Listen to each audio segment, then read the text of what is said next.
बदसूरत बत्तख की कहानी। अगली डकलिंग स्टोरी इन हिंदी। गर्मियों के दिन थे। शाम के समय एक बत्तख झील के पास ही पेड़ के नीचे अपने अंडे देने के लिए अच्छी जगह ढूंढी थी। उसने वहां पर 5 अंडे दिए।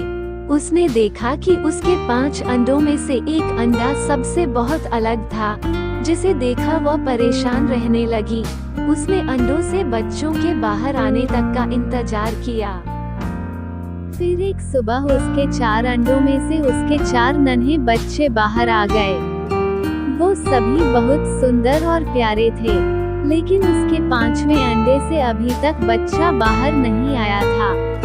बत्तख ने कहा कि यह 5वें अंडे का बच्चा उसका सबसे सुंदर बच्चा होगा, तभी वह बाहर आने में इतना ज्यादा समय ले रही है।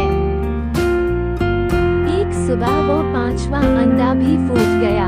उसमें से एक बदसूरत बत्तख का बच्चा निकला। बत्तख का ये बच्चे अपने बाकी के चारों भाई बहनों से बहुत बड़ा और बदसूरत था। ये देखा बत्तख माँ बहुत उदास हो गई। उसे उम्मीद थी कि शायद कुछ दिनों बाद वह बदसूरत बत्तख भी अपने भाई बहनों की तरह सुंदर हो जाएगा। कई दिन बीत जाने के बाद भी वह बत्तख बदसूरत ही रहा। बदसूरत होने की वजह से उसके सारे भाई बहन उसका मजाक भी उड़ाते थे और कोई भी उसके साथ नहीं खेलता था। वह बदसूरत बत्तख का बच्चा बहुत उदास रहने लगा। एक दिन झील में अपनी परछाई देखते हुए वह बदसूरत बत्तख का बच्चा सोचने लगा कि अगर उसने अपने परिवार को छोड़ दिया तो वो सारे बहुत खुश हो जाएं। वो किसी दूसरे जंगल में चला जाएगा। यही सोचकर वह किसी घने जंगल में चला गया। जल्द ही सर्दियों के दिन आ गए। हर तरफ बर्फ की बारिश हो रही थी। बदसूरत बत्तख के बच्चे को ठंड लग रही थी। उसके पास खाने पीने के लिए भी कुछ नहीं था। वहां से वो एक बत्तख के परिवार के पास गया। उन्होंने उसे भगा दिया। फिर वो एक मुर्गी के घर गया। मुर्गी ने भी उसे चोंच मारकर भगा दिया।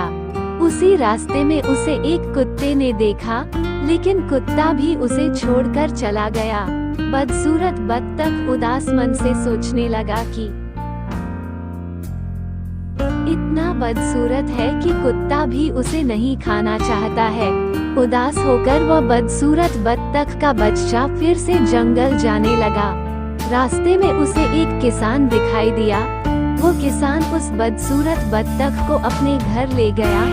वहाँ पर उसे एक बिल्ली परेशान करने लगी, तो वह वहाँ से भी भाग गया और फिर से एक जंगल में रहने लगा।